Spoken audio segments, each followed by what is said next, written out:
हमारे आसपास के आबादी और पॉपुलेशन को देखकर सबके मन में ये सवाल उठता होगा कि इसकी वास्तविक जनसंख्या कितनी होगी। रूस यूक्रेन का युद्ध और कोरोना महामारी के बीच क्या सच में दुनिया की जनसंख्या बढ़ी है?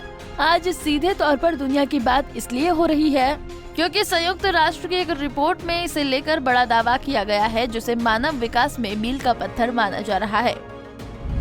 संयुक्त राष्ट्र की इस रिपोर्ट के मुताबिक 15 नवंबर 2022 तक दुनिया की जनसंख्या 8 अरब तक हो गई, जो 2030 तक पृथ्वी पर 850 करोड़, 2050 तक 970 करोड़ और 2100 तक 1040 करोड़ हो सकती है।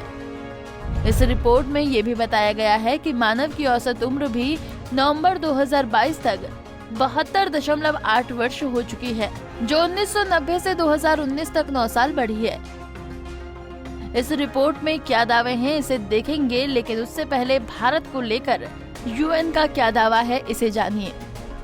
2023 तक चीन को पीछे छोड़ेगा भारत। रिपोर्ट में दावा है कि भारत चीन को पीछे छोड़कर साल 2023 तक सर्वाधिक आबादी वाला देश बन जाएगा।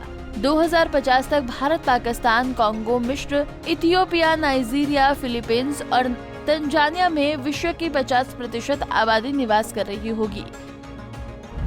इसके अलावा भारत की TFR 1.69 तक रहने का अनुमान है।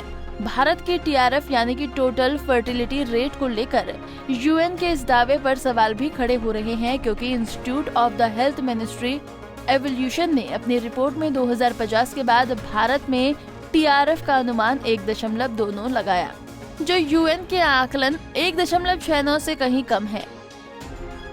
इस रिपोर्ट के कुछ और पंक्तियों पर नजर डालें तो विश्व की आबादी 2080 के आसपास लगभग 1040 करोड़ तक पहुंचने का अनुमान है, जिसमें औसत उम्र को लेकर भी कई दावे किए गए हैं। यानी कि औसत उम्र की बात करें तो 2050 तक एक मनुष्य 77 साल तक जिएगा, जिसके हिसाब से महिलाएं 2050 तक लगभग 83 साल तक जी सकती हैं, क्योंकि महिलाओं की उम्र पुरुषों से औसतन 5.4 वर्ष अधिक होती है।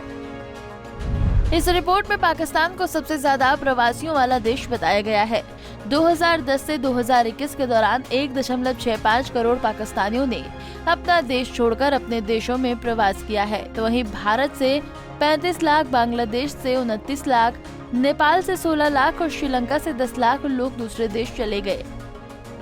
संयुक्त राष्ट्र के मुताबिक ये रिपोर्ट मानव विकास में मील का पत्थर साबित होने वाला है। साथ ही अभूतपूर्व वृद्धि के पीछे सार्वजनिक सेहत, पोषण, स्वच्छता और चिकित्सा में सुधार को अहम कारण माना जा रहा है।